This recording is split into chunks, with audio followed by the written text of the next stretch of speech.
Welcome to another episode of The Worthy Physician. I'm your host, Dr. Sapna Shah Haq, reigniting your humanity and passion for medicine. With each episode, we bring you inspiring stories, actionable insight, and expert advice. Get ready for another engaging conversation that could change the way you think and live. Let's dive in. What does it look like getting into the pharmaceutical industry being a physician? Today we have Dr. Narissa Kreher, who is going to help outline her journey and maybe what it takes for you if you're interested in a non-clinical position or looking at something in which to transition into. This is the podcast for you. So, Dr. Kreher, thank you so much for joining us today. Thank you for having me.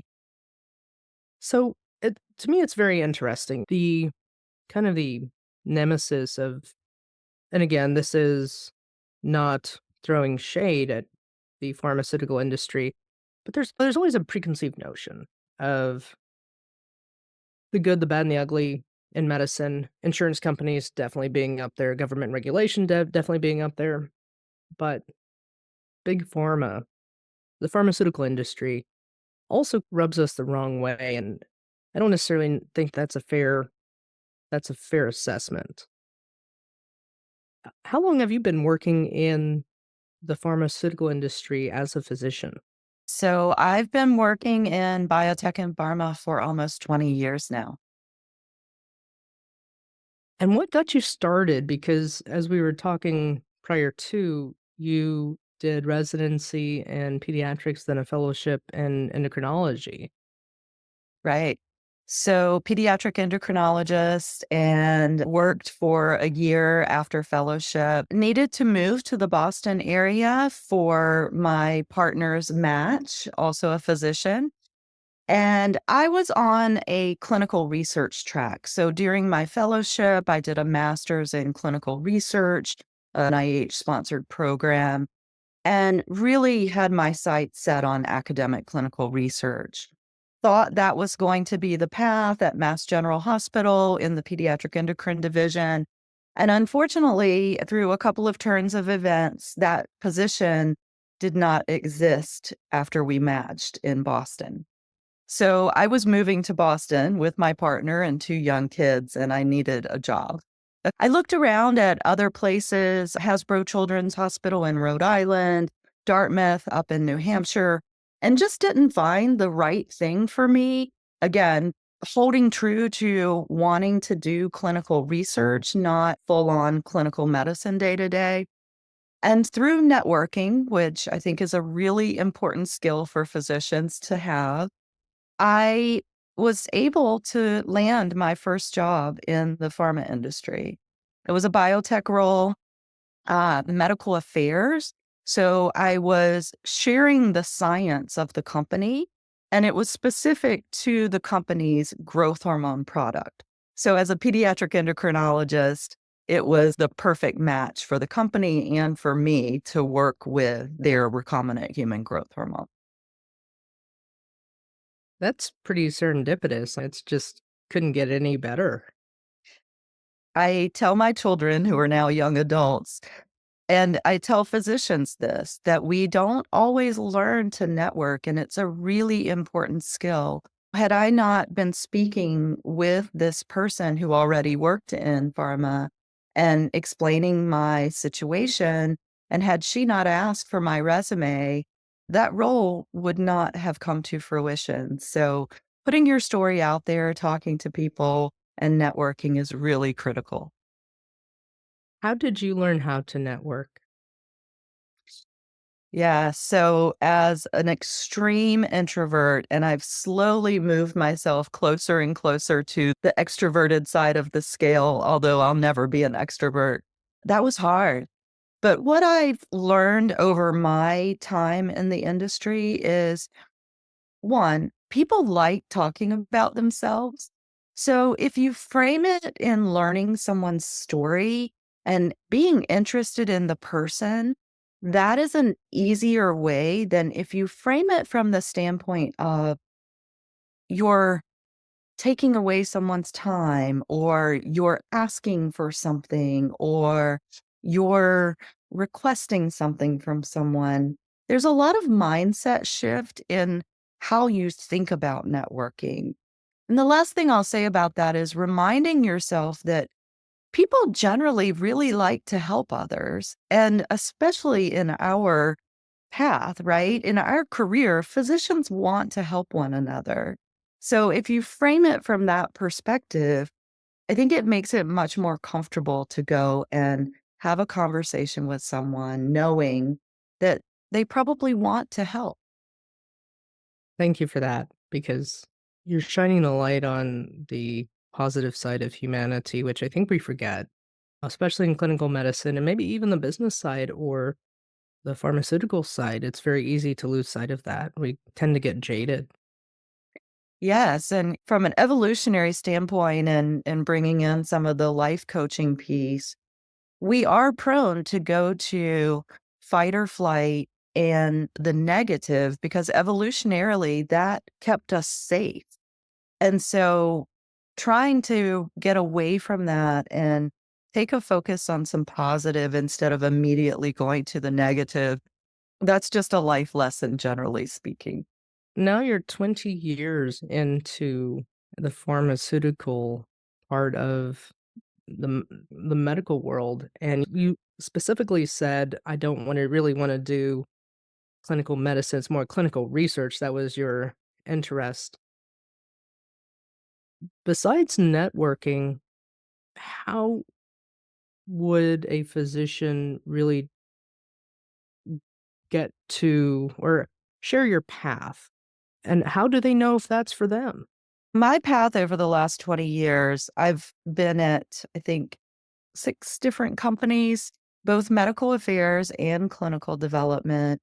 And I've worked my way up from entry level role, a director level, to the chief medical officer role, which is really the highest medical role in a company. And I oversee all of these functions now. So medical affairs, clinical development, and drug safety. And through that time, I've obtained skills along the way. I think it's really important for people to know that as physicians, we've typically been the creme de la creme of whatever, your high school graduating class or your college graduating class. And we've worked really hard for that. But you don't have to know everything going into a new role like the pharma industry. You learn a lot along the way. And so I think being able to get comfortable with it's okay not to know everything. And I say this because when I work with physicians that are interested, they look at a job description on LinkedIn or Indeed or one of the sites, and they look at the qualifications and they say, oh, I don't have all of those.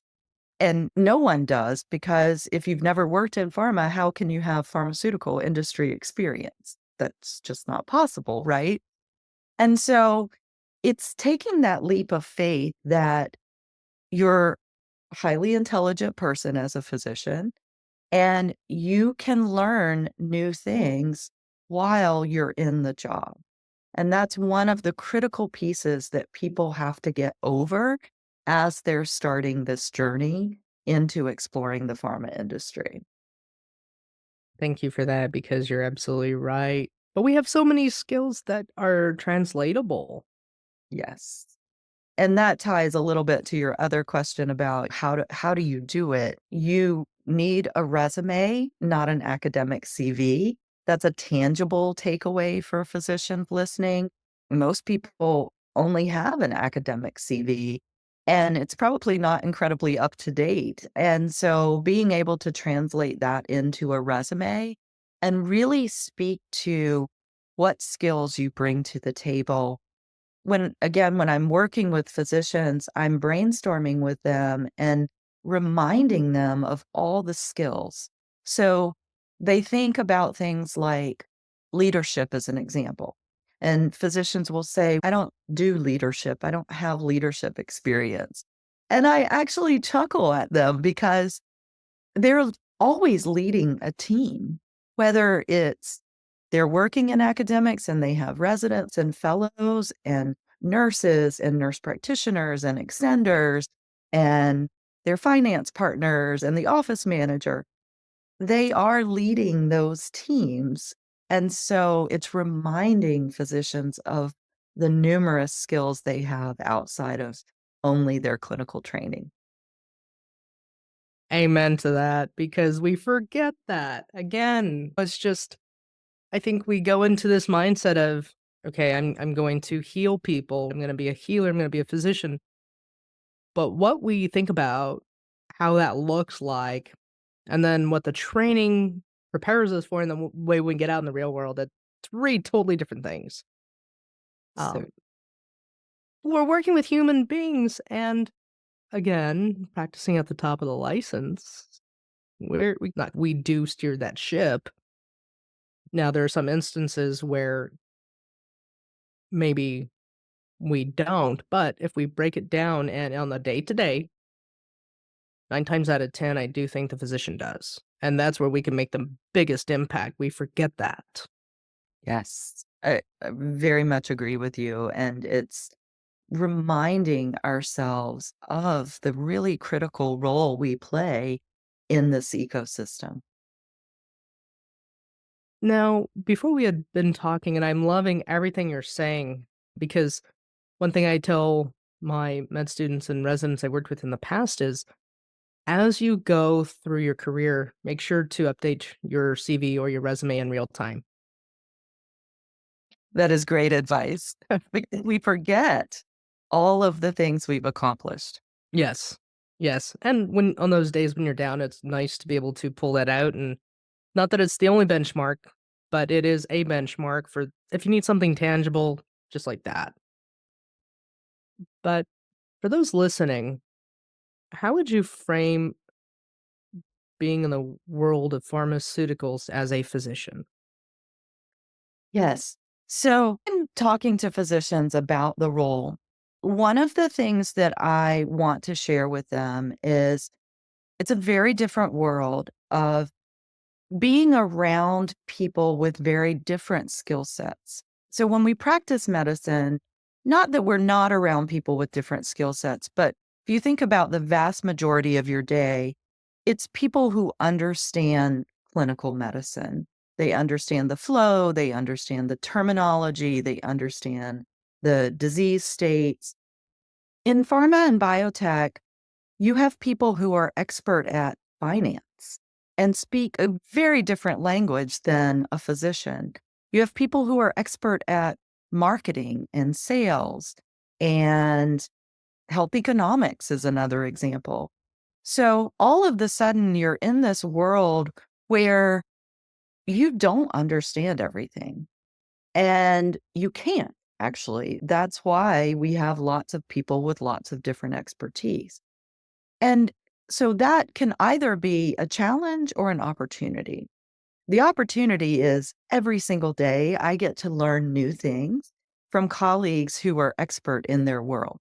Biostatistics is an example. I have taken 3 or 4 biostatistics courses, and it just doesn't completely stick in my brain. But I have a biostatistician sitting beside me who can teach me and remind me. So that's the opportunity. The challenge is sometimes it can be frustrating because you're trying to explain a clinical disease or a clinical state, and you're not with people who speak that language anymore. And so you have to think about new ways of explaining a disease or a condition. And so it's just a different way of interacting with the world that is not as maybe contained as the clinical world, but it's fun. Um, it's just something that people have to be aware of. They're not always going to be able to talk like you and I would talk as physician to physician. Absolutely. And I think just remembering that the audience is different, just like each patient is different when you're trying to explain things. Now, tell us more about the company you've started because you're the CEO and founder of the Pharma Industry MD Coach. Is that correct? That's right. About, gosh, almost 3.5 years ago now, we were in the beginning of COVID. I was part of a women's physician group around life coaching. I was learning a lot, but I was listening to physician colleagues who were in a lot of pain.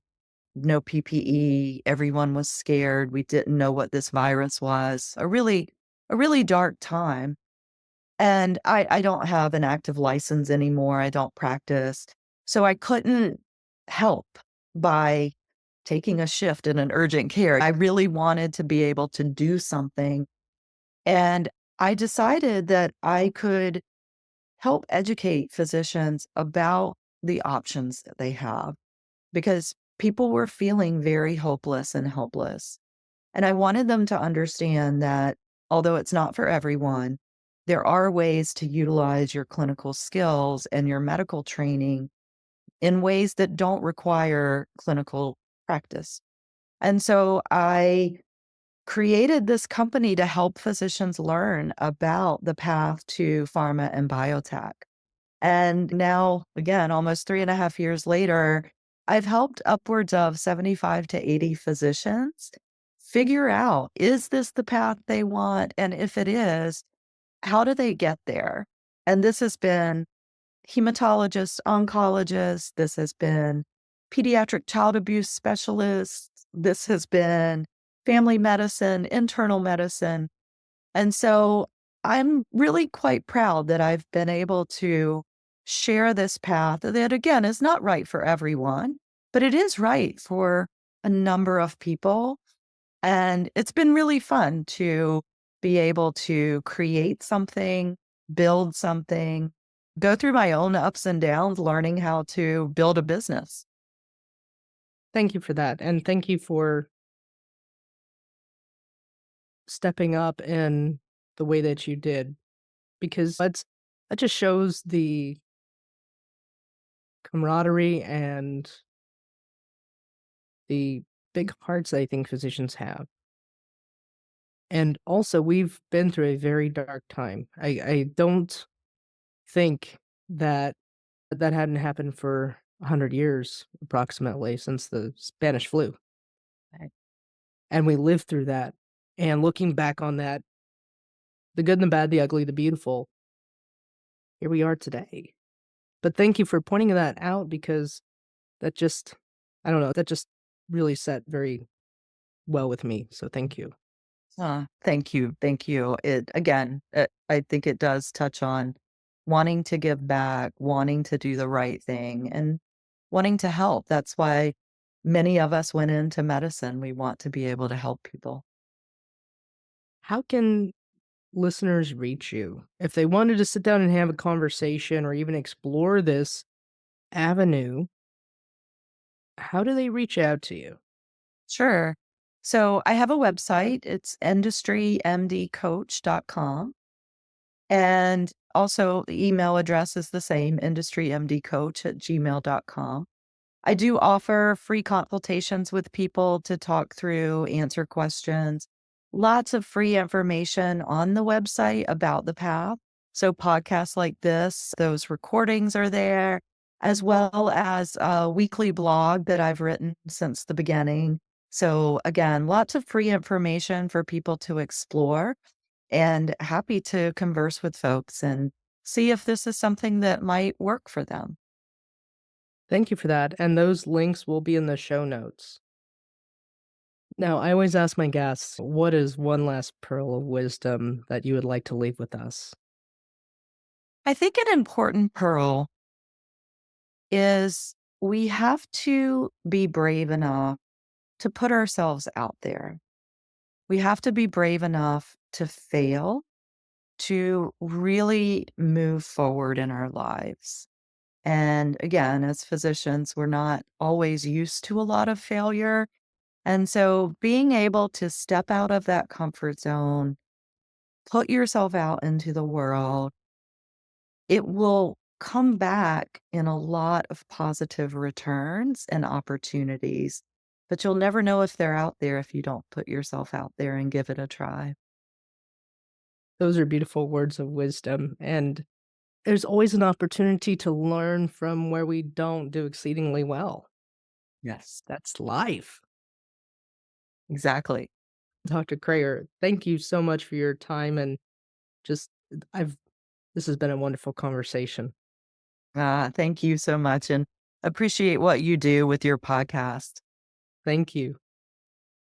Thanks for tuning in to another episode from the Worthy Physician Podcast. If you enjoyed this episode, be sure to subscribe, leave a review, and share it with someone who'd love it too. Don't forget to follow us on YouTube, LinkedIn, Instagram for more updates and insights. Until next time, keep inspiring, learning, growing, and living your best life.